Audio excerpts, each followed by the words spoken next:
No, tranquila, quédate tranquila. Ya puse a grabar la clase incluso para que quede después la pueden ver por YouTube, digamos. Perfecto. Bueno, continuamos entonces con los desarrollos. ¿Cómo les va? Buenas tardes a todas y a todos. Un gusto volver a encontrarlas y encontrarlos.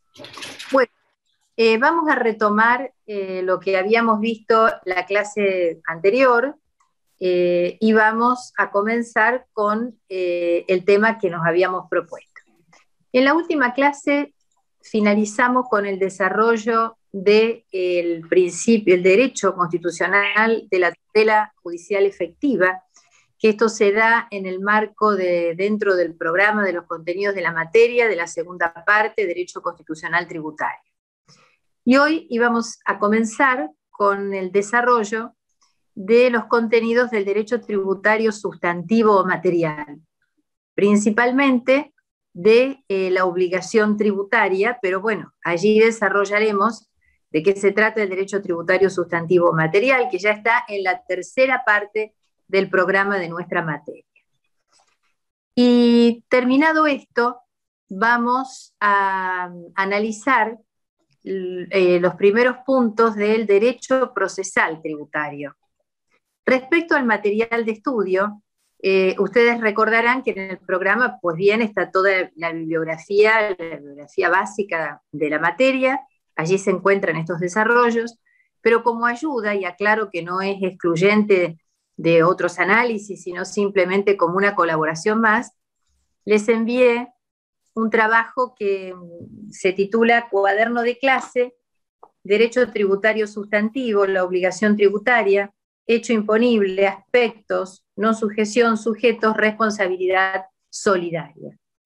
Y respecto de la temática dentro del programa del derecho procesal tributario que comenzaremos a abordar en la mitad de la clase, tienen también ya todo el material que hemos ido elaborando los profesores y que está subido al aula virtual, referido a ciertos esquemas de clase, Tribunal Fiscal de la Nación.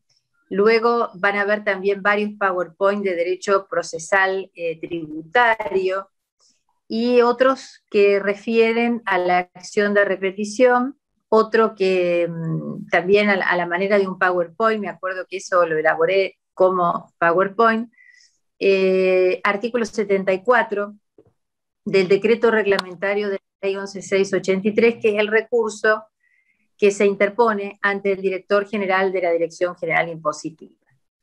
Y también hay varios puntos que los abordamos, en especial cuando iniciamos con el desarrollo del derecho procesal tributario, que los abordamos al tratar la tutela judicial efectiva, y en el trabajo que envié también tienen algunos contenidos que pueden utilizarse nuevamente para el desarrollo de estos ítems que aparecen en el derecho procesal tributario. Se los voy a ir diciendo en cada desarrollo. Pues bien, comenzamos entonces con el derecho tributario sustantivo o material. La verdad que es un desafío muy interesante que comencemos a abordar esta parte del derecho tributario, porque puedo concluir, o por lo menos este es mi parecer, pero luego ustedes tendrán sus propias opiniones una vez que vayan conociendo en su totalidad esta rama jurídica, pero puedo adelantarme con mi parecer, y es que es la columna vertebral del derecho tributario, es la parte esencial. ¿Y por qué? Porque estudia nada menos que la obligación tributaria. La obligación tributaria, dice Ferreira Paz, autor de 500. Hay un audio que está prendido. Bien, les comentaba que el derecho tributario sustantivo material, como dice, tiene, como les adelantaba, tiene por objeto de estudio la obligación tributaria. Y Ferreiro Lapazza, que yo suelo citarlo varias veces porque soy una lectora incansable de sus obras, recomiendo, en realidad la obligación tributaria es el tributo mismo, porque el tributo es una obligación ex lege, y entonces la obligación tributaria es el molde jurídico del tributo. Y esto es un gran avance, no es un tema menor, y aquí se interrelaciona todos los contenidos del derecho tributario. ¿Por qué?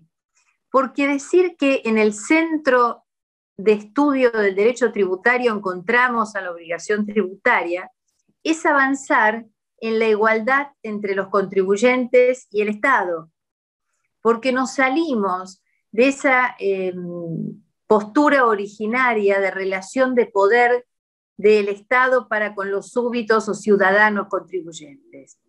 ¿Por qué? Porque en el avance es que se logra entender que existe una paridad, una igualdad entre el Estado actuando como sujeto activo, que tiene derecho a cobrar el tributo, y los particulares como sujetos pasivos de esa obligación.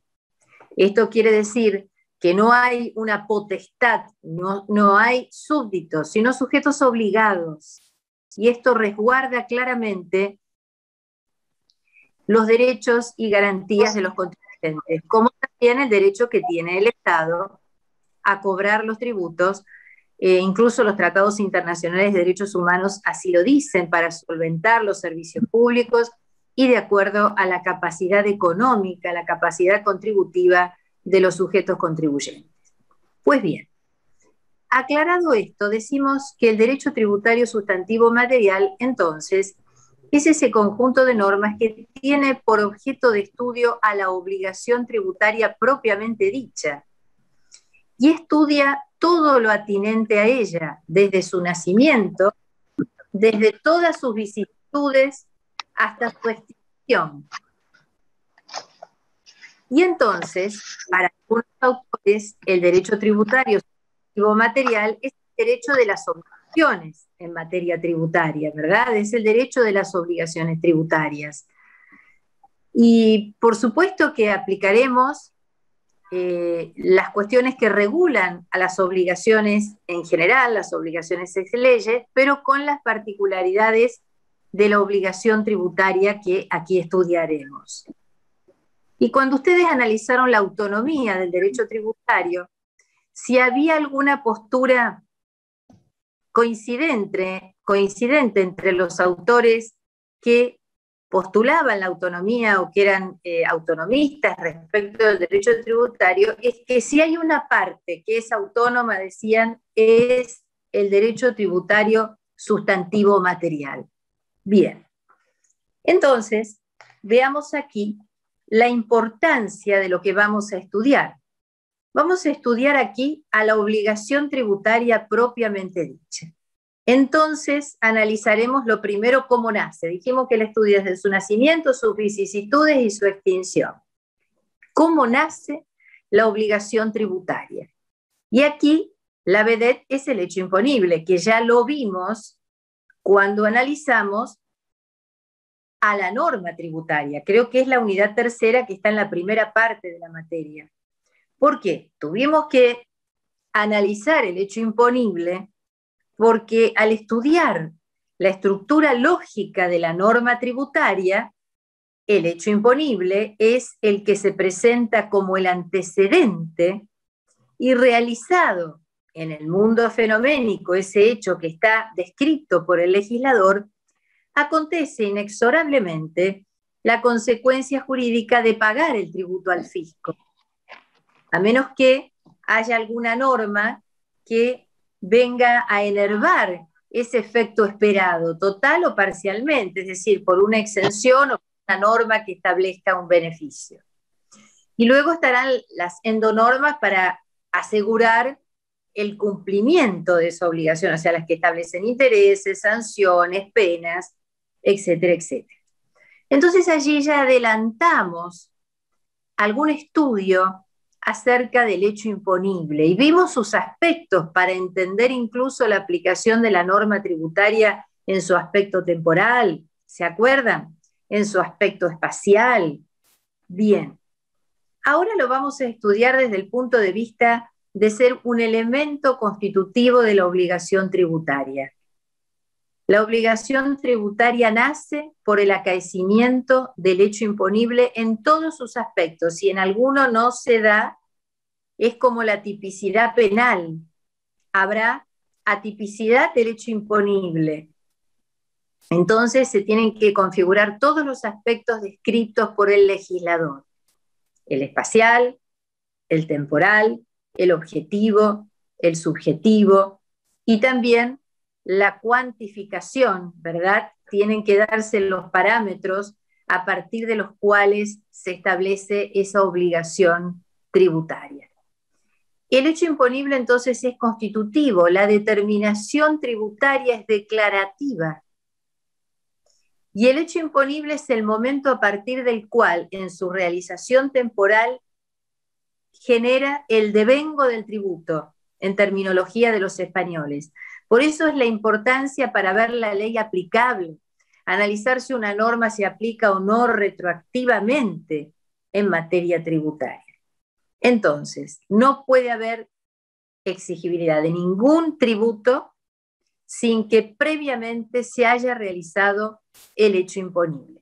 Si bien yo también les comenté que cada vez más se está en jaque con el hecho imponible como generador de las obligaciones tributarias. No porque esto no sea así, sino porque por cuestiones de interés fiscal y para asegurar la recaudación, cada vez se deja de lado esta realidad insoslayable para establecer ciertas ficciones y exigir la obligación tributaria aún antes de que la misma haya nacido. Es como exigir un contrato cuando aún las partes no lo han suscrito, no se han puesto de acuerdo. Pero bueno, esto hace a la autonomía del derecho tributario, ¿verdad? ¿Y por qué les digo esto? ¿Y cómo lo fundamento? Recuerdan que les conté que cada vez más, y quizás por la complejidad de los tributos, quizás por la necesidad de la recaudación, porque prácticamente los estados obtienen sus recursos a través de los impuestos, es que los organismos fiscales delegan sus facultades, sus obligaciones, sus funciones a los contribuyentes o a los terceros inclusive.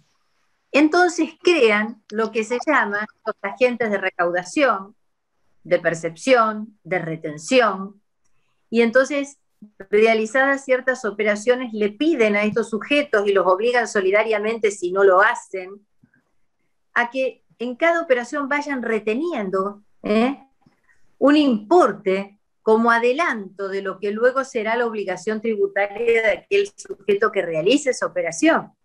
Por ejemplo, en materia, a nivel provincial, en materia del impuesto sobre los ingresos brutos, las famosas retenciones bancarias, más aún respecto de los contribuyentes de convenio multilateral. Y también el fisco exige adelantadamente, antes de que la obligación tributaria nazca, en base a presunciones, cuando un profesional, por ejemplo, recibe el pago de un honorario, le dice: autorretené una parte e ingresá a la cuenta del impuesto que luego vas a pagar. Entonces, a través de las autorretenciones.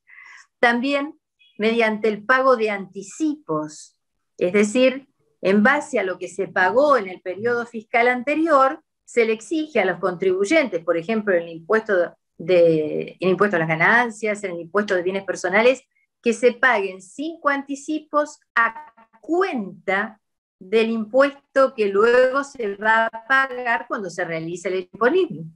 Y estas obligaciones son autónomas, dice la ley, tienen fecha de cumplimiento propio, pueden exigirse judicialmente con independencia de la obligación principal. Claro está que una vez realizado el hecho imponible y advertido cuál es el importe de la obligación a ingresar, estos pagos anticipados o autorretenciones o retenciones en la fuente o percepciones se van a descontar del impuesto que finalmente hay que pagar. Pero quiero decir con esto que cada vez más hay excepciones, si se quiere, digamos, al hecho imponible como protagonista esencial para dar nacimiento y exigibilidad a la obligación tributaria, por necesidades de recaudación. Bien, hecha esta aclaración, nos quedamos con un principio que habíamos dicho, esto es una cuestión insoslayable, es el hecho imponible lo que hace nacer a la obligación tributaria. No me voy a detener en el análisis de los aspectos del hecho imponible porque ya los hemos desarrollado cuando vimos la norma tributaria, porque lo tienen en el trabajo que les mandé, lo tienen en el PowerPoint enviado y porque está en todos los libros que integran la bibliografía, porque además ya lo abordamos, si no lo abordaría porque es un tema esencial.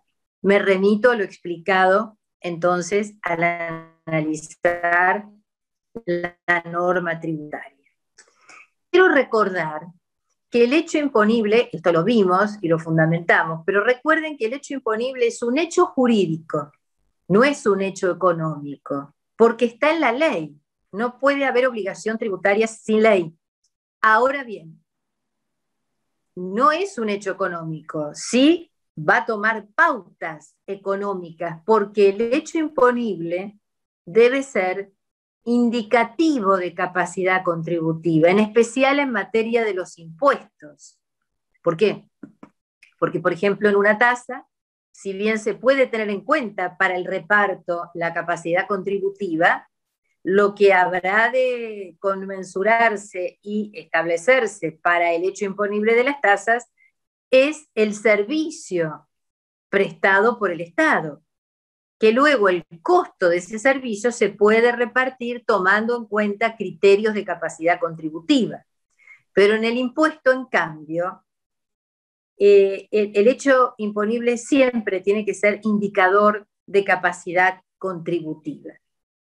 Bien, también en la contribución de mejora será el beneficio, ¿verdad?, que el sujeto recibe.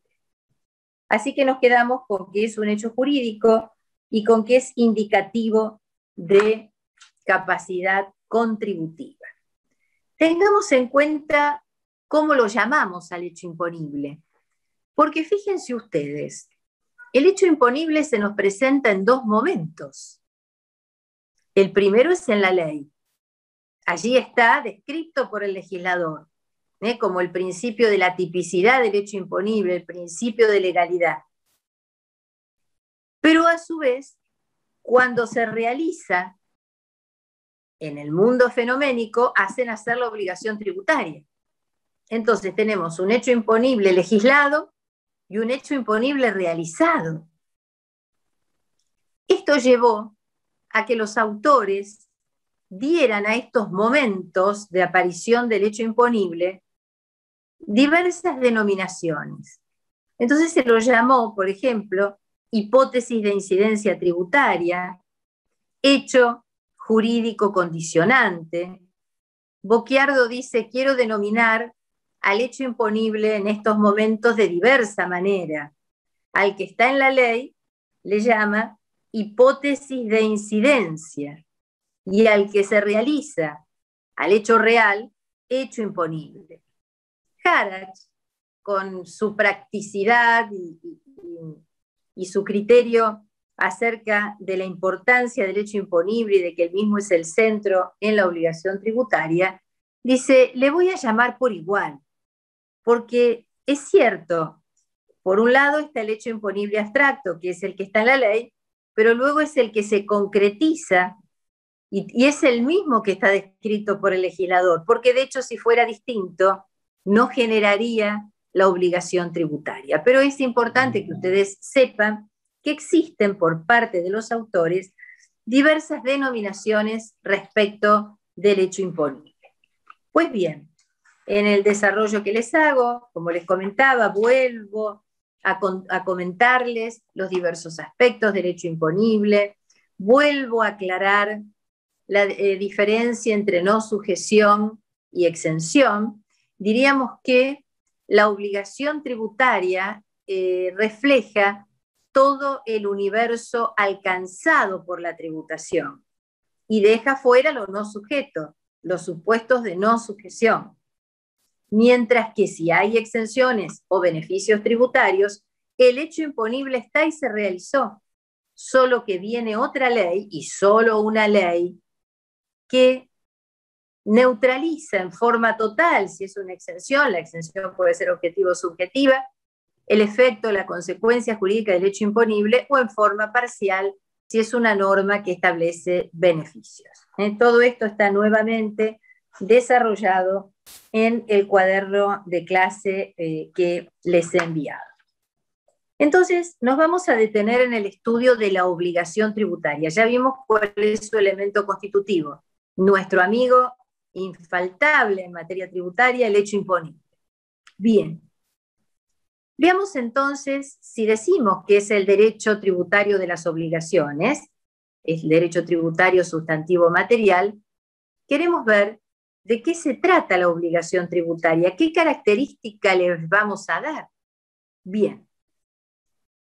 En primer lugar, ¿qué es la obligación tributaria? Hay un sinnúmero de definiciones de autores. Para mayor desarrollo tienen el trabajo enviado. Pero podemos entre nosotros ir elaborando, para que lo comprendamos, el concepto de la obligación tributaria. Claramente es un vínculo jurídico, de allí no nos movemos, que liga un sujeto activo, que es el Estado, titular del crédito tributario, y un sujeto pasivo, que es el contribuyente o el sujeto obligado por ley, que debe ingresar el tributo al fisco. Entonces, el Estado, sujeto activo, tiene derecho a la prestación objeto de la obligación tributaria.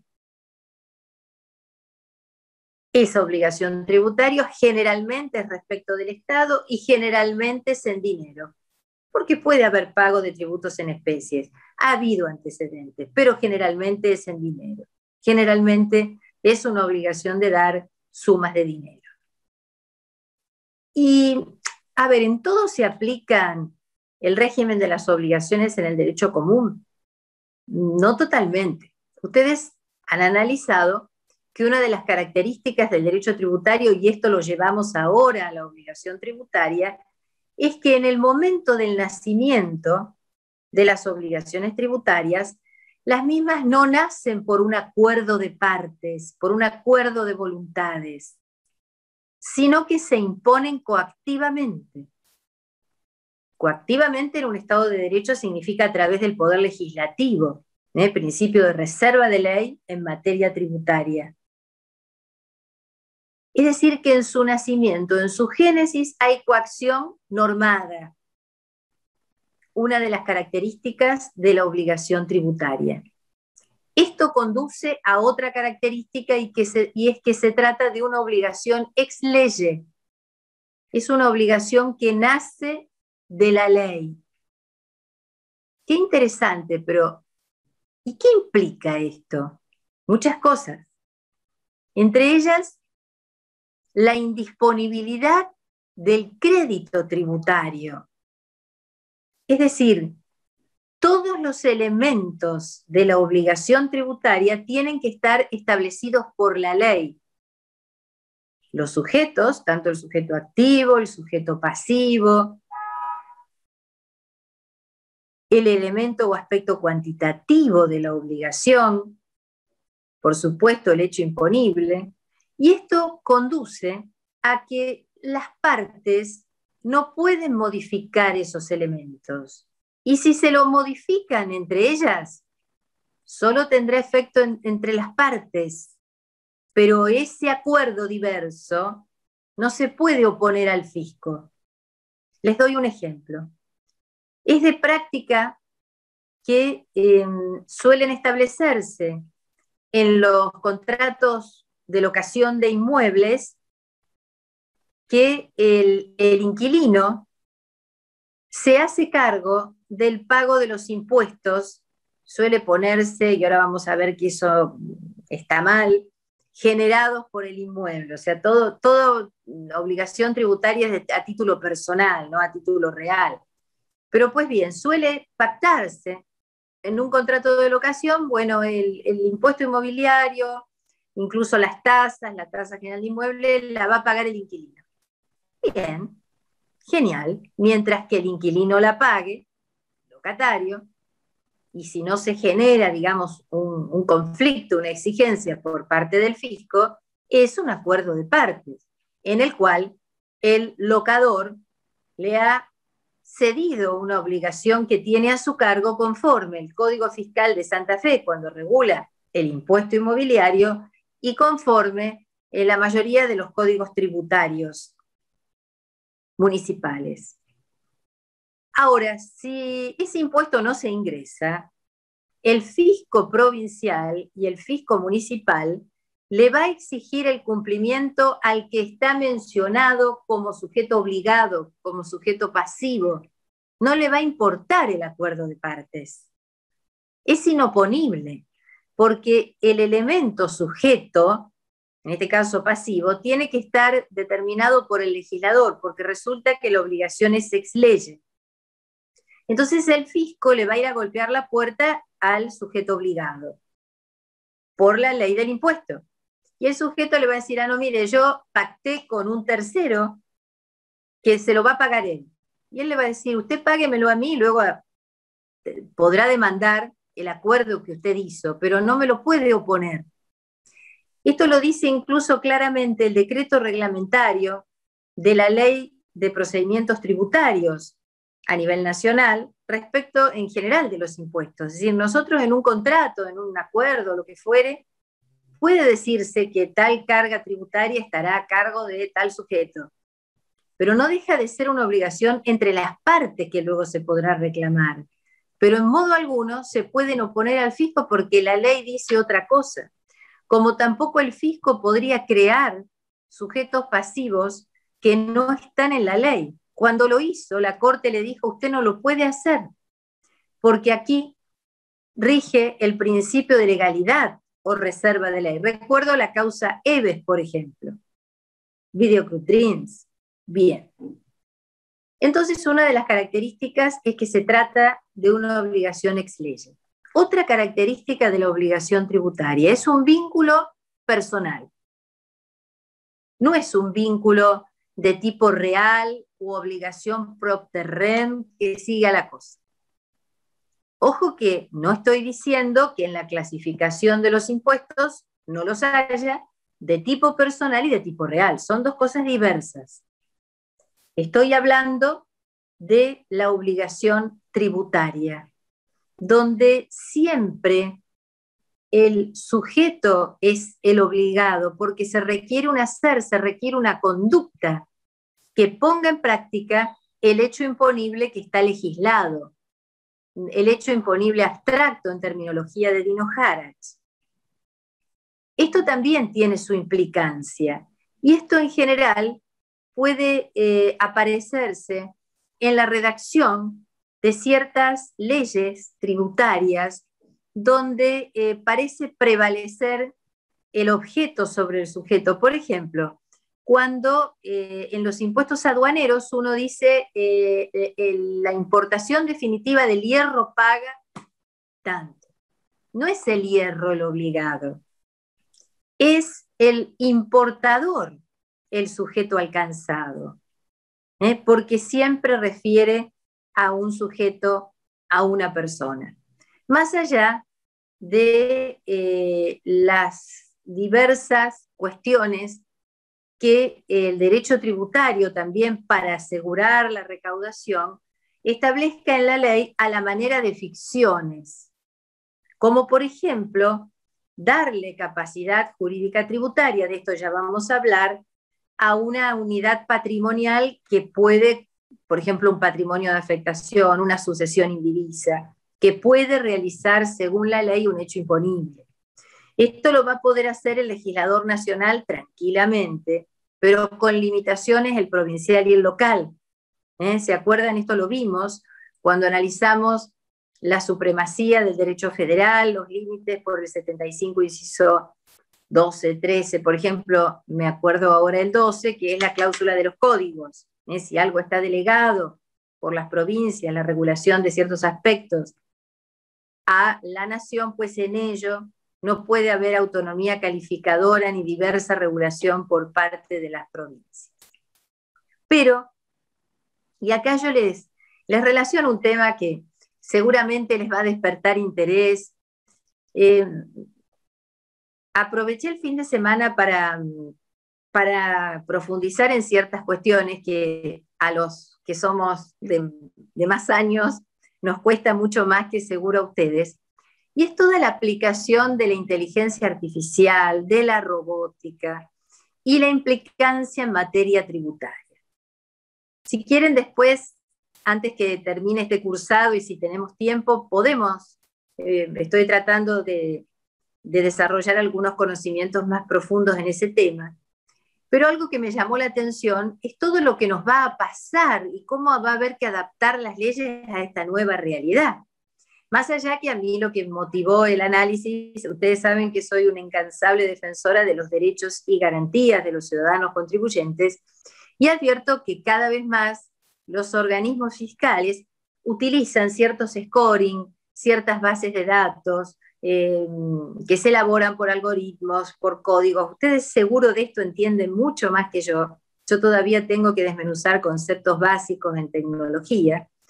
Y esto conduce a que haya ciertos contribuyentes que tienen mayor riesgo fiscal, entonces son más fiscalizados, se les retiene importes mayores con alícuotas más elevadas, porque toman ciertos parámetros de riesgo. Bien, esto es entonces la inteligencia artificial en cuanto a los algoritmos y ciertas pautas o presunciones de conducta que dibujan de los contribuyentes. Pero es aquí que también se puede utilizar la robótica. Y allá creo que hará unos años, no recuerdo si fue en el 2017, se creó un robot que se llama Sofía. Fue creado y patentado por una empresa tecnológica de robótica en Hong Kong, pero en realidad hace un tiempo adquirió ciudadanía, residencia en Arabia Saudita. Y varios países del mundo, Alemania, Reino Unido, le otorgaron tarjetas de crédito, el uso de tarjetas de crédito. Si googlean, seguramente algún dato de Sofía van a encontrar. Entonces, interactuando en una charla el otro día con un tributarista español que está desarrollando todas estas cuestiones, la gran pregunta es, Sofía, ¿puede ser un sujeto obligado, alcanzado por el derecho tributario? A ver, si es una obligación de tipo personal, pues bien, fíjense ustedes que siempre es más corta, digamos, el marco jurídico que la realidad, pero fíjense ustedes cómo podemos aplicar todos los contenidos básicos del derecho tributario a las nuevas realidades que también el derecho tributario va a tener que enfrentar. Profe. Entonces ahora, dime. No, sí, me quedé con un tema que dijo que después lo iba, si teníamos un tiempito lo iba a expandir, que es el tema de las nuevas tecnologías y con respecto a los tributos, cómo se tienen que adaptar. Y usted habló de los derechos y garantías del contribuyente, pero también no hay como digamos, en esto de la adaptación de las normas, porque también no se utilizan estas nuevas tecnologías o quizás aplicaciones o nuevas formas para evadir también lo que es la obligación del contribuyente muchas veces. Por ejemplo, claro, hasta hace poco la aplicación en la cual, no me sale el nombre, me sale Mercado Libre, en la cual se podía pagar, Mercado Pago, que no estaba alcanzada por AFIP, y después, o sea, ahora sí, pero hasta antes de eso también, digamos, las normas se tienen que adaptar tanto para los derechos y garantías del contribuyente como también por supuesto que sí. La evasión de dinero. Pero perfecto, y estoy totalmente de acuerdo. Pero en todas las cuestiones tiene que respetarse la exigencia de ley y la exigencia de un procedimiento que le dé la posibilidad al contribuyente de decir realmente sí, realicé este hecho imponible o no lo realicé, o hay un error, o la cuantía es diversa. Lo que sucede es que la utilización de la tecnología cada vez más en materia tributaria muchas veces conduce a que todo sea sistémico. Y ni siquiera, vos fíjate, se aplica supletoriamente la ley de procedimientos administrativos en materia tributaria. Esa ley de procedimiento administrativo te da derecho a que vos puedas tomar vista de tus actuaciones, puedas recusar al funcionario, porque por las cuestiones que se recusan a un juez, inclusive, ¿verdad?, que están en el Código de Procedimientos nuestros. Pero en estos procedimientos sistémicos, en estas fiscalizaciones electrónicas, sucede que uno no llega a conocer, no hay prácticamente un interlocutor, una persona, sino son programadores, o sea, datos que ya se encuentran en el sistema. Entonces, lo que no podemos es olvidar ciertos principios básicos, pero también un principio básico es pagar los impuestos, claramente, o sea, la evasión.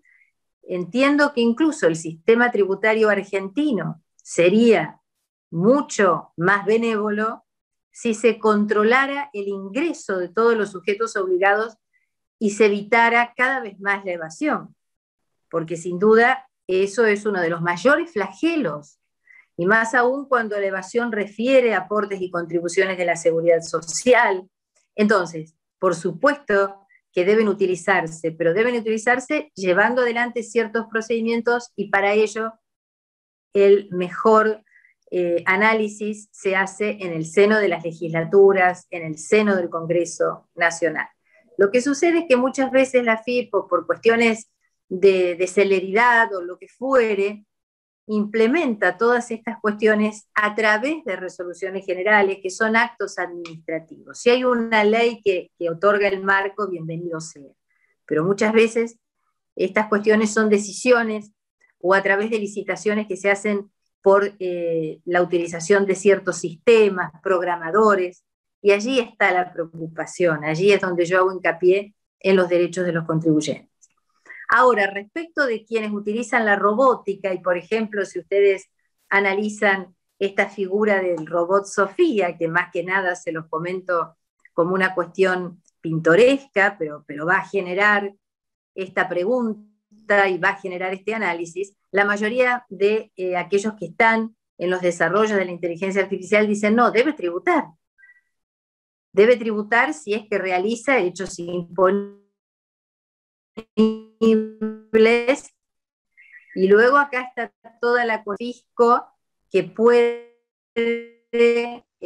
exigir esa tributación de residencia, donde tiene el domicilio, y ahí están todos los parámetros que dimos en el aspecto espacial del hecho imponible. Este realmente es un tema más que interesante, que lo pueden proyectar en cualquiera de las cuestiones que se nos presenta como novedosas en nuestra realidad y que ahora el derecho tributario va a tener que analizar. Ahora, no nos olvidemos que nosotros estamos hablando ahora de una cuestión patrimonial, la obligación tributaria, pero también hay una endonorma que permite su exigibilidad o que la hace posible, que son las normas penales. Aquí Sofía no es responsable, porque no tiene, por lo menos para el derecho constitucional argentino, porque para que haya elemento subjetivo, culpa atribuible, tiene que haber conducta. Bueno, esto se relaciona con toda la incorporación que se hace de la penalización de la persona jurídica. Es un tema más que interesante. Seguramente ustedes van a tener que opinar el día de mañana legislando lo que fue en esto nuevo que se nos presente. Para eso tenemos que estar claramente preparadas y preparados. Bien, seguimos entonces con las características de la obligación tributaria.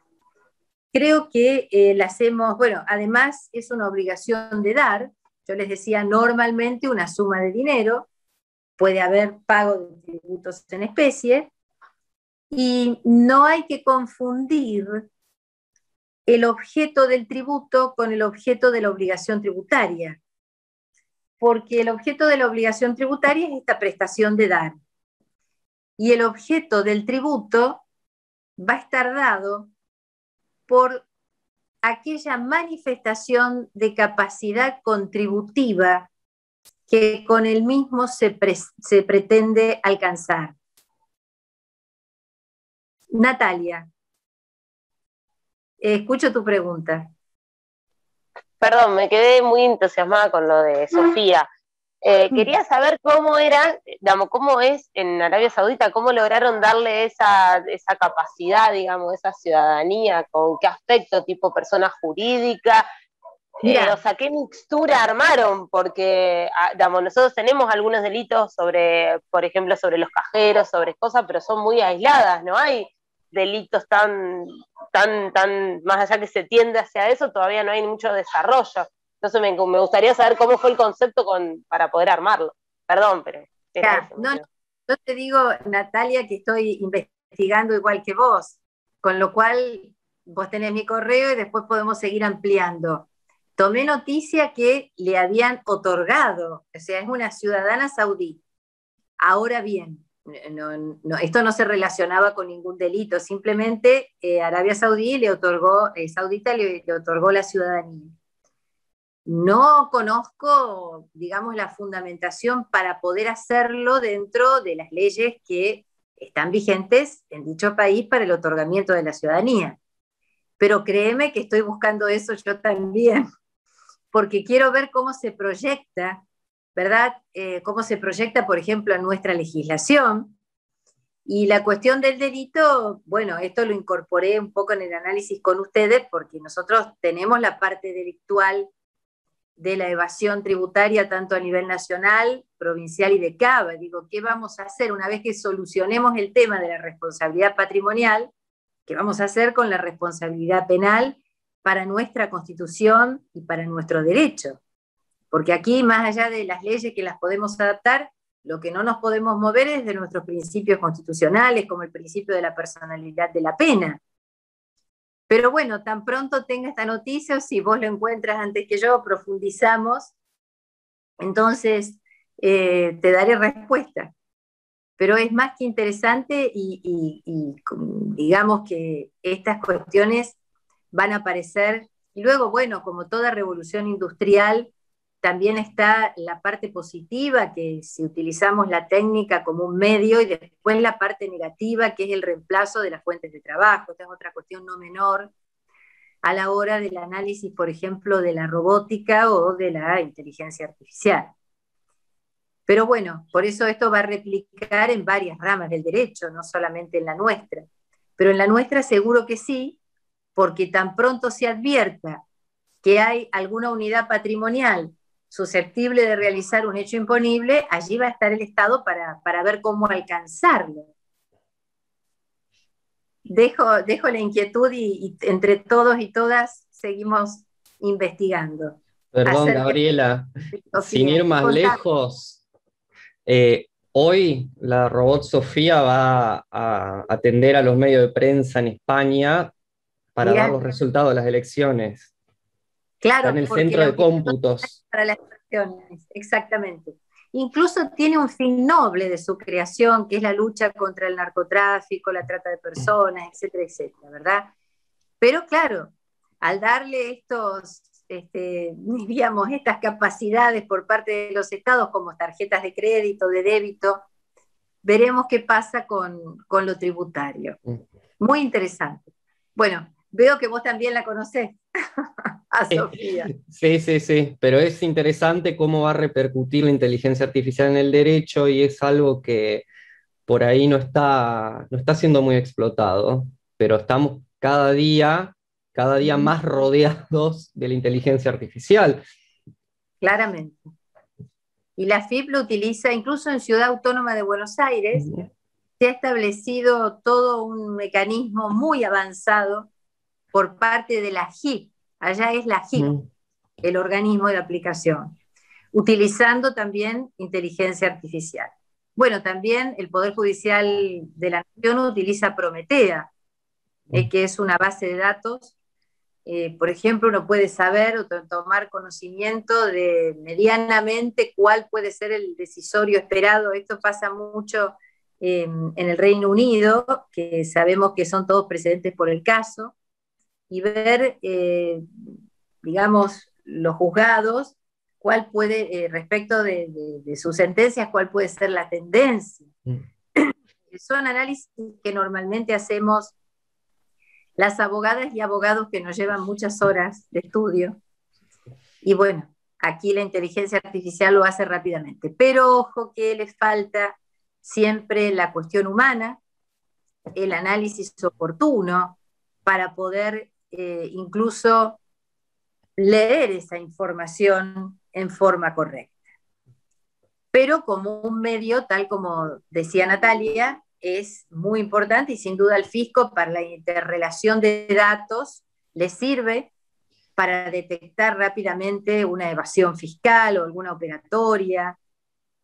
Más que nada esto es la suma de datos que se interrelacionan para apuntar a un fin determinado que se pretende conocer. Pero bueno, seguimos avanzando cuando vayamos viendo temas y la robótica o la inteligencia artificial o lo que sea les pueda ser aplicable, lo traeremos al juego. Bien, entonces, ya hemos visto las características. Veamos ahora los elementos de la obligación tributaria. Bueno, el primero, dijimos, el elemento constitutivo es el hecho imponible. Y luego vamos a ver el sujeto activo, el sujeto pasivo, el objeto y para algunos la causa. Todo esto está desarrollado con mayor profundidad en el trabajo que yo les envié. El sujeto activo es el titular del crédito tributario, aquel que va a realizar o está facultado para hacer la fiscalización del tributo, la verificación, la determinación del mismo y su exigibilidad, que es el Estado actuando en cuanto fisco, tanto a nivel nacional, provincial y municipal. En algunas cuestiones podría el Estado, mediante una ley, si no hay un obstáculo constitucional, haber delegado esta función en ciertos organismos, por ejemplo, la cuestión del control de la matrícula por parte de las provincias, que se delega a los respectivos colegios profesionales. O también el Estado actuando como fisco podría asumir, diríamos, la fiscalización o recaudación de ciertas obligaciones en las que no es titular del crédito, como por ejemplo respecto de ciertas obligaciones que tienen los sujetos frente a ANSES, desde el momento que se logra la recaudación de los tributos que alcanzan o gravan la seguridad social, aportes, contribuciones, etc. Bien, el sujeto pasivo de la obligación tributaria es aquel que, conforme a la ley, está obligado a ingresar el tributo al fisco. Y acá hay que hacer una aclaración.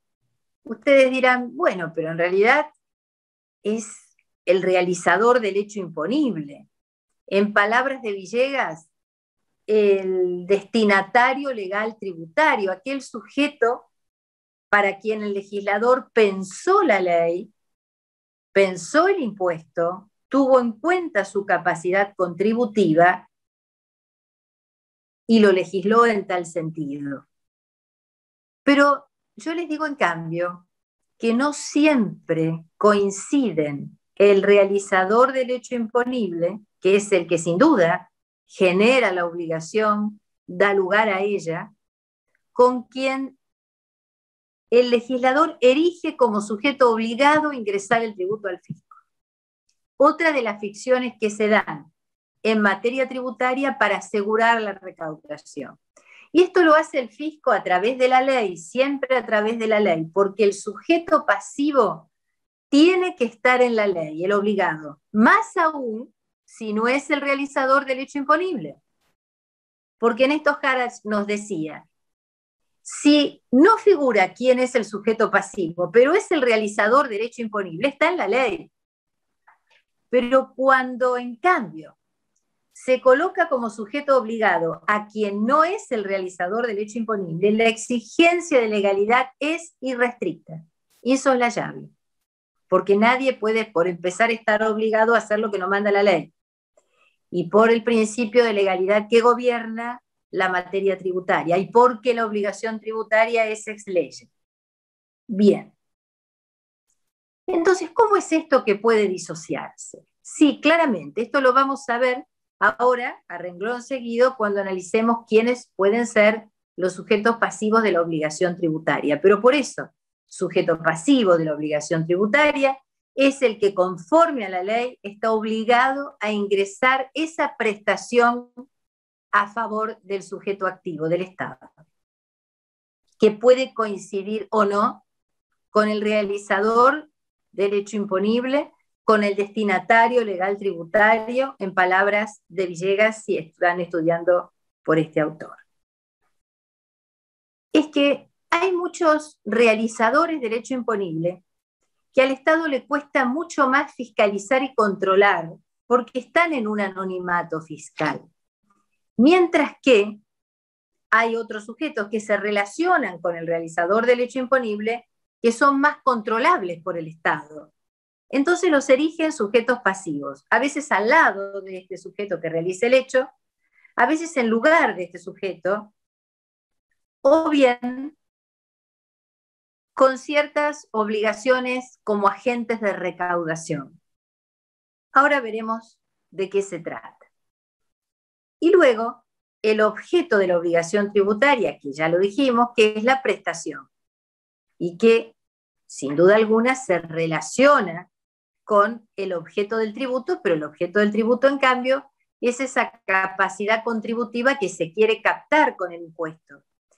Es más, los impuestos pueden, muchos de ellos, coincidir en su objeto, en el objeto del tributo, porque muchos pueden apuntar a la misma capacidad contributiva, a la misma exteriorización de capacidad contributiva. Pero sucede que el hecho imponible, ¿verdad?, que va a dar nacimiento a la obligación tributaria, es único. Esto hace la tipicidad del hecho imponible. Y a ver, ¿cuáles son entonces los posibles objetos de un tributo?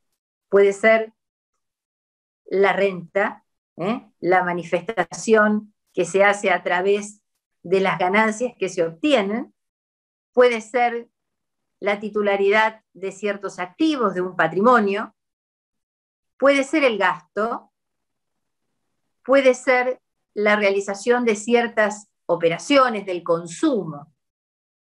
Pero luego, por ejemplo, si refieren al consumo, tenemos el IVA y tenemos los impuestos internos, por ejemplo, donde los hechos imponibles son diversos. Esa es la diferencia. Otro elemento es la causa, para los que son causalistas.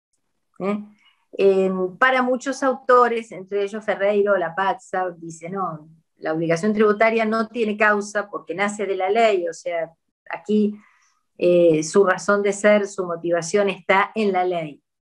Yo les comenté en el desarrollo las distintas posturas de los diversos autores, incluso Santo Tomás nos hablaba de la causa de los tributos, de acuerdo a si estos tributos eran justos o injustos, de acuerdo a quién era el Estado que los establecía. Profe. Es decir, dime. Disculpe, le hago una consulta. Usted sabe que cuando usted habla del material que ha enviado, ¿es el que está en el campus?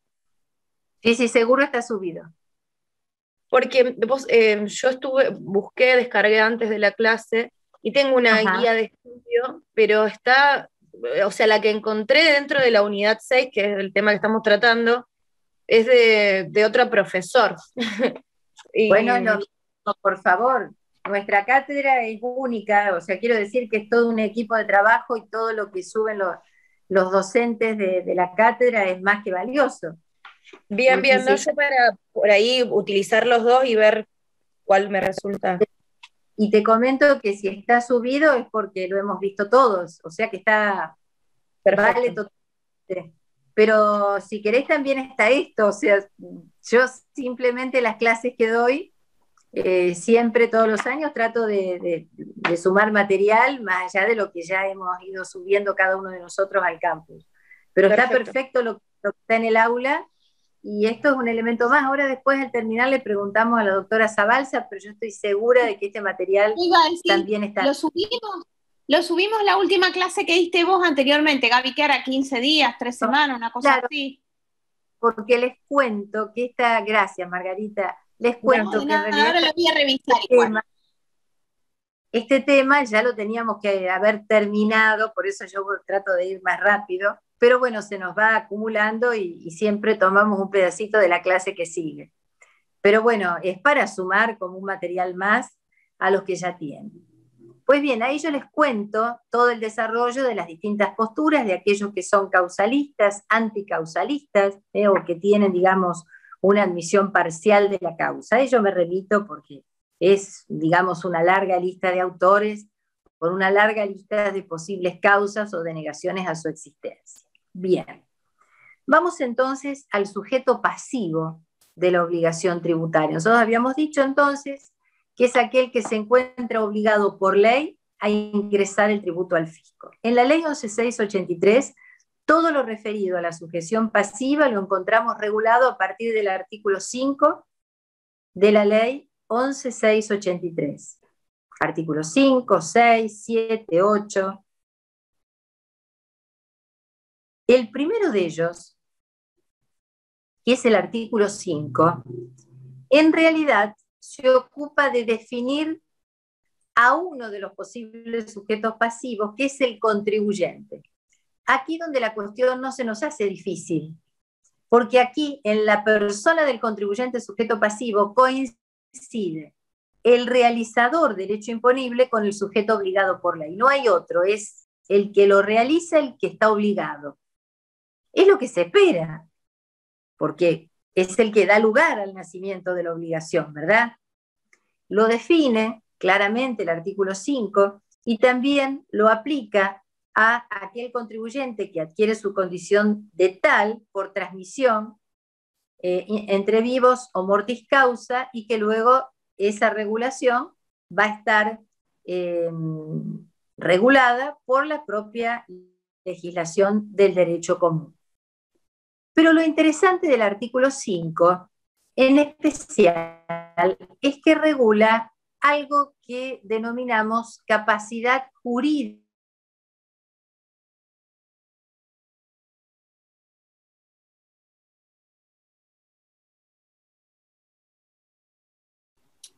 Gaby, se le debe haber quedado tildado el celular. Gaby.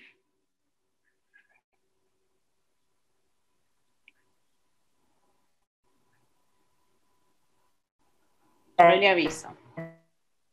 Tributaria. Por eso. Gaby, se te había tildado.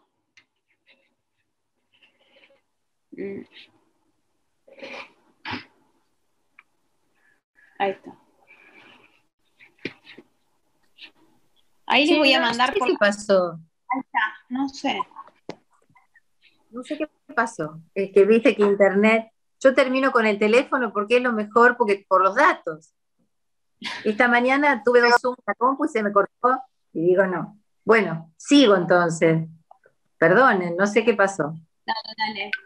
Bueno, entonces, este artículo 5 es interesante porque nos define, y acá vemos la autonomía del derecho tributario, quiénes pueden tener capacidad jurídica para estar en el polo pasivo de la obligación tributaria, para ser seleccionados por el legislador como sujetos obligados al pago del tributo. En realidad lo regula a continuación de la definición que hace del contribuyente, es decir, para ser contribuyente. Y aquí vemos que hay ciertos sujetos que no tienen capacidad de acuerdo al derecho común y que sin embargo sí la tienen para el derecho tributario. Entonces, eso es interesante y distinguir entre capacidad jurídica tributaria y capacidad contributiva. Luego vamos al artículo 6, que conjuntamente con el artículo 8 va a definir quiénes son los sujetos pasivos de la obligación tributaria y quiénes son los sujetos pasivos responsables y sustitutos. Y aquí entramos entonces en la clasificación de los sujetos pasivos. Estos se pueden clasificar, y acá también vuelvo a citar a Ferreiro Lapazza, teniendo en cuenta las diversas técnicas que asume el legislador dentro de las posibles para asegurar el ingreso del tributo. Fíjense ustedes que Ferreiro nos dice que hay distintas metodologías o técnicas que se utilizan en el derecho comparado. Una es la de la recaudación, es decir, nombrar a ciertos sujetos como en el caso de la Argentina serían agentes de retención o agentes de percepción, que en este articulado están definidos y están regulados incluso como responsables solidarios por deuda ajena y regula de qué manera opera esa responsabilidad. Otro camino es la sustitución tributaria, que por ejemplo en España se utiliza muchísimo. Es más, los españoles dicen, para que aparezca o surja sustitución tributaria, se tienen que dar dos supuestos. Una, el hecho imponible, para que nazca la obligación. Y la otra, que ese sujeto realice el supuesto para quedar como sustituto, es decir, en lugar del contribuyente. La sustitución tributaria. Otra es, a la manera de un fiador, colocar a alguien a la manera de un fiador, los responsables solidarios, por la deuda ajena. Ahora vamos a analizar cada uno de estos supuestos. Y otra es utilizar la repercusión, es decir, establecer un contribuyente de derecho, un sujeto pasivo como obligado a ingresar el tributo, pero con derecho a repercutir en otro, que es el contribuyente de hecho. ¿Avanzamos? Bien. Vamos entonces a lo clásico, que el legislador se valga para instituir como sujetos pasivos a los contribuyentes, que son los realizadores del hecho imponible. Esto, vuelvo a decir, no merece otro análisis más que lo esperado. Y en esto, la ley 11.683, ¿qué caminos toma si va más allá del contribuyente? Pues bien, ustedes verán en las normas que les cité que la ley 11.683 hace una distinción entre sujetos pasivos por deuda propia, o que lo llama responsables por deuda propia, o responsables por deuda ajena. Los responsables por deuda propia son los contribuyentes, ¿verdad? Los realizadores del hecho imponible. Los responsables por deuda ajena, genéricamente podemos decir que son todos aquellos sujetos indicados por la ley que son ajenos a la realización del hecho imponible. No realizan el hecho, pero, oh sorpresa, aparecen por la ley como sujetos obligados a ingresar el tributo al fisco. Puede ser que lo sean en sustitución, en lugar del realizador del hecho imponible, o contribuyente, o destinatario legal tributario, en lugar de, o bien al lado de, a la manera de un fiador, como les decía. Y dentro de este universo puede que especialmente existan sujetos pasivos por deuda ajena que son agentes recaudadores de retención o de percepción. Veamos entonces, el contribuyente no merece mucho aclarar. El sustituto tributario. El sustituto tributario, que está regulado específicamente en diversas leyes de impuestos, como el impuesto a las ganancias, el impuesto sobre los bienes personales, el impuesto a los premios y apuestas. El impuesto tenía una genérica en la ley 11.683. Recién en el año 2005 se incorpora al artículo 6 de la ley 11.683 como una posibilidad de sujeto responsable por deuda ajena. Bien.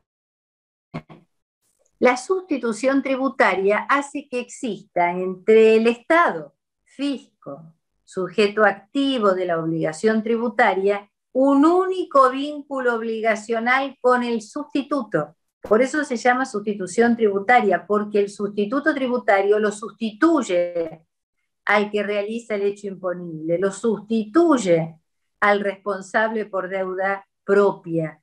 Y queda nomás en el polo pasivo el responsable por deuda ajena.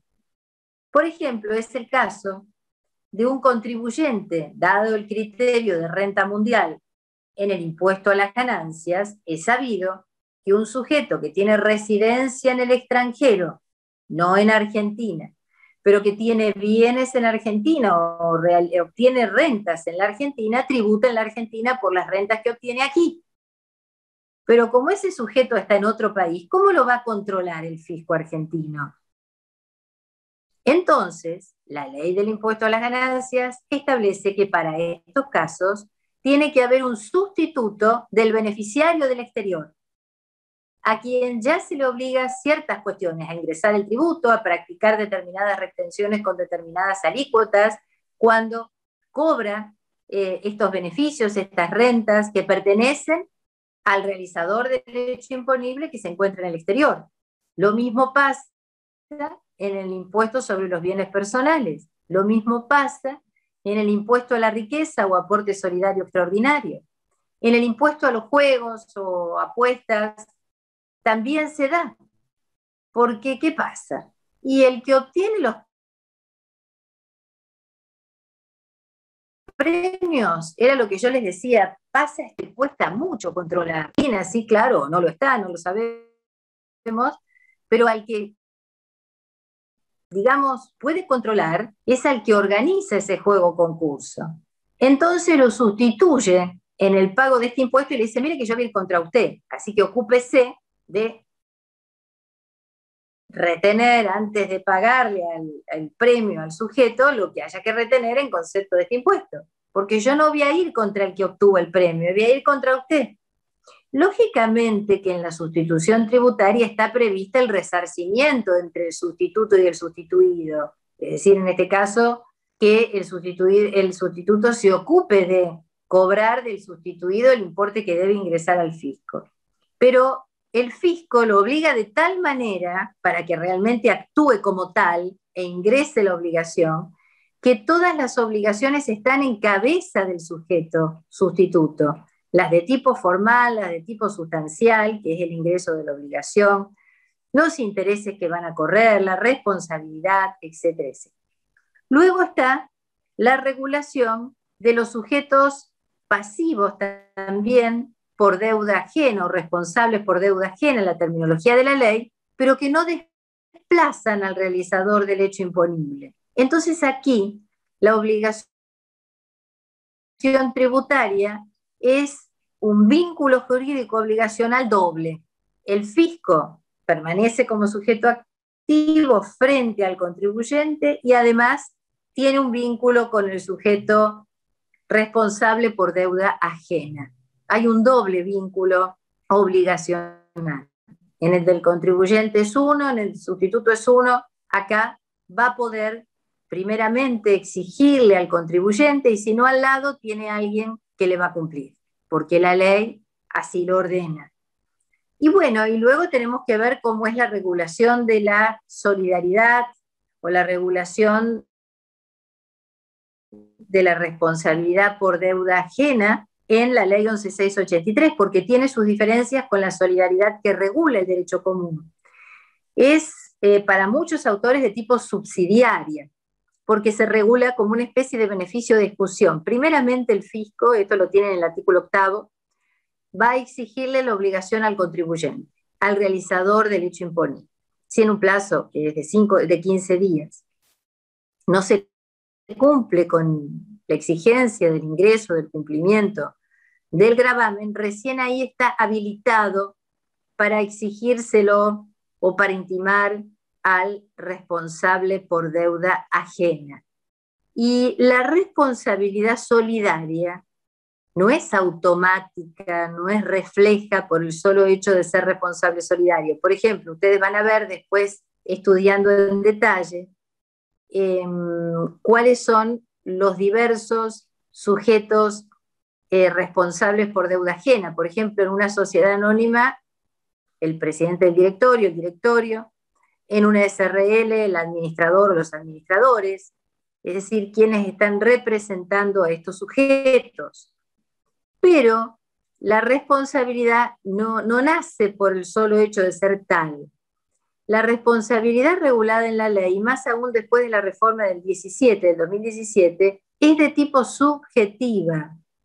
Recuerdo que Arístides Corti, un destacadísimo tributarista que ya no lo tenemos más, pero que aportó un montón a nuestra disciplina, definía muy bien a la responsabilidad solidaria en materia tributaria. Decía que es a título represivo y condicional.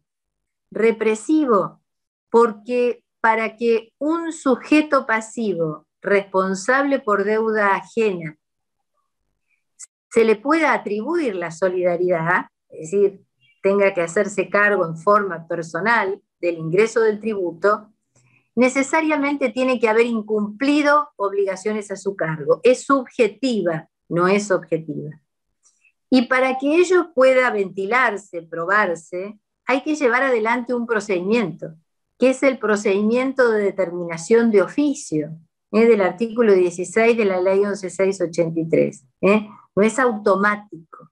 El contribuyente, el responsable solidario puede defenderse, puede ofrecer pruebas, acreditando que no le es subjetivamente atribuible esa responsabilidad patrimonial. Ojo que son dos cosas distintas, la responsabilidad penal de la patrimonial. Acá estamos hablando de la patrimonial.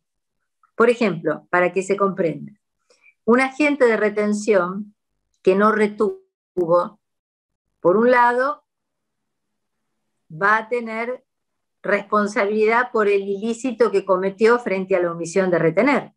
Pero si el contribuyente dice yo me autorretuve, causa Sintafón 1987 de la Corte, y el impuesto se ingresó, la autorretención se ingresó, no va a haber responsabilidad patrimonial, porque el fisco, por más que lo tenga como sujeto pasivo responsable por deuda ajena, no puede cobrar dos veces por el mismo hecho. ¿Se entiende? Entonces allí se ve la diferencia entre la responsabilidad penal y la patrimonial. Bien. Entonces, es importante que vean que la responsabilidad solidaria es de tipo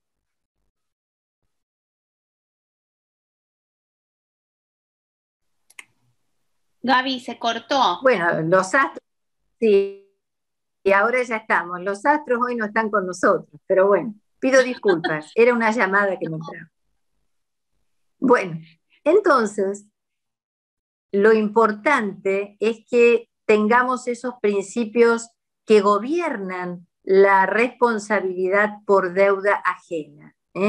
Es de tipo subjetiva, es condicional, porque previamente el fisco tiene que cumplir con una exigencia que marca la ley, que es intimar al realizador del hecho imponible al contribuyente, si no, incluso sería nula, porque no cumpliría una exigencia legal.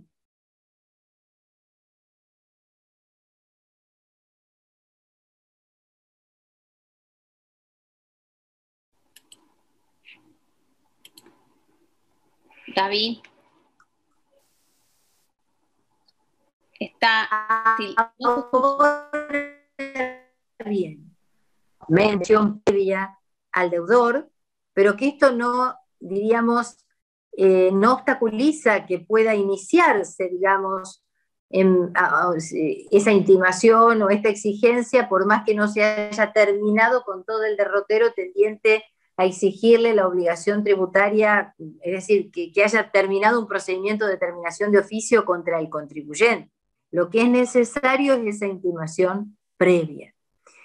Y luego que es de carácter subjetivo, incluso ustedes van a ver que hay un supuesto de responsabilidad que es aquel tercero que por su culpa o dolo de alguna forma facilite la evasión del tributo de otro. Y aquí hay una causa al avesario, otras tantas de la Corte que yo les cité, donde define el alcance. Por ejemplo, en este caso tendría que previamente haberse acreditado el incumplimiento y la evasión por parte de este sujeto para atribuirle también la responsabilidad por la deuda. Y luego ustedes irán analizando con los profesores en cada comisión cada uno de los supuestos, luego de haber visto lo genérico de los sujetos pasivos, cada uno de los supuestos de responsabilidad por deuda ajena que se encuentran regulados en su mayoría en el artículo 8 de la ley 11.683. Antes de cerrar con este tema e ir al otro, quiero aclararles que esta solidaridad que vimos en materia tributaria por deuda ajena es diversa a la solidaridad que puede haber entre realizadores del hecho imponible o entre no realizadores del hecho imponible o responsables por deuda ajena. Lo primero, hay solidaridad entre contribuyentes cuando conjuntamente realizan a la vez el hecho imponible. Por ejemplo, los condóminos en el impuesto inmobiliario. Entonces, esa no es una solidaridad por deuda ajena, sino que es una solidaridad por la realización del hecho imponible. Y también puede haber solidariamente, por ejemplo, varios directores de una SA que sean responsables por deuda ajena. Son cuestiones diversas y por ello quería aclarárselas. No sé si de este tema tienen alguna inquietud. Quiero ver que no me haya olvidado de alguna cuestión que después ustedes no puedan profundizar o por lo menos que requiera alguna explicación. Van a ver que yo les cité mucha jurisprudencia para que vean de alguna forma cómo se aplica esto en la práctica. Profe, yo tengo una consulta, Dime. porque justo se cortó cuando lo estaba enumerando. Los principios de cumplimiento por deuda ajena. Dijiste que era subjetiva, condicional y alguno más. Y represiva. Represiva porque en parte es subjetiva. Yo lo que le citaba de Arístides Corti, que para definir este beneficio de exclusión que establece la ley y luego el carácter subjetivo, dijo, es a título represivo, porque requiere de probar un incumplimiento, y es condicional, porque requiere de una intimación previa por parte del fisco al contribuyente. Y es muy interesante todos los fallos que, bueno, traté de citarles algunos, pero por ejemplo, muchas veces uno ha defendido a un responsable solidario diciendo, bueno, no estaba como director al momento de realizar el hecho imponible, porque no es el director en el momento, por ejemplo, el director de una SA en el momento en el que se intima por parte del fisco, sino en el momento en que se realizó el hecho imponible. O era un director, pero se dedicaba al marketing, no tenía o no estaba respecto de la determinación de las obligaciones tributarias de la sociedad. Muchas veces se deja constancia en actas, inclusive, que un director o que un administrador no está de acuerdo con tal postura tributaria que se va a llevar adelante. Entonces, eso sirve de prueba para eximirse de responsabilidad. Por eso es subjetivo. Estefano, ¿alguna otra duda o estamos bien? No, perfecto, muchas gracias. No, por favor. Bueno, y fíjense los decisorios de la Corte, que hay varios, y traté de citarles los más importantes, uno en cada tema, de la Corte de la Nación. Después, bueno, muchísimos de Cámara, muchísimos del Tribunal Fiscal en materia de responsabilidad solidaria. ¿Por qué? Porque como el responsable solidario, para hacerse efectiva esa responsabilidad contra él, puede transitar al defenderse por el procedimiento de determinación de oficio, una vez que termina, está la posibilidad de interponer un recurso ante el Tribunal Fiscal de la Nación. Entonces hay muchos decisorios de la responsabilidad solidaria en sentencias del Tribunal Fiscal de la Nación y que luego llegan a la Cámara y bueno, pues llegaron a la Corte y aquí les traté de analizar los más importantes. Tengan en cuenta que de estos decisorios, algunos fallan aplicando la ley anterior a la reforma del 17, que son pequeñas cuestiones, tiene una modificación no más, creo más amplia en el sentido de que tiene que ser responsabilidad subjetiva. En la otra decía que el responsable solidario podía desvincularse de la responsabilidad demostrando que fue el contribuyente el que lo colocó en la imposibilidad de incumplir, y acá basta que pueda probar que no le es atribuible subjetivamente. Y luego también hay alguna diferencia en cuanto a la regulación que hace respecto del tercero que facilita la evasión del contribuyente. Entonces, vean las fechas de los fallos y sobre qué ley están se están expidiendo. Pero de todas maneras son cuestiones que son de aplicabilidad porque tienen gran semejanza la regulación actual. Bueno, pasaríamos entonces, comenzamos con el desarrollo del derecho tributario, del derecho procesal tributario. Normas adjetivas que se aplican o regulan en forma específica la contienda que se da entre los contribuyentes, los responsables o los terceros y el Estado actuando en cuanto fisco.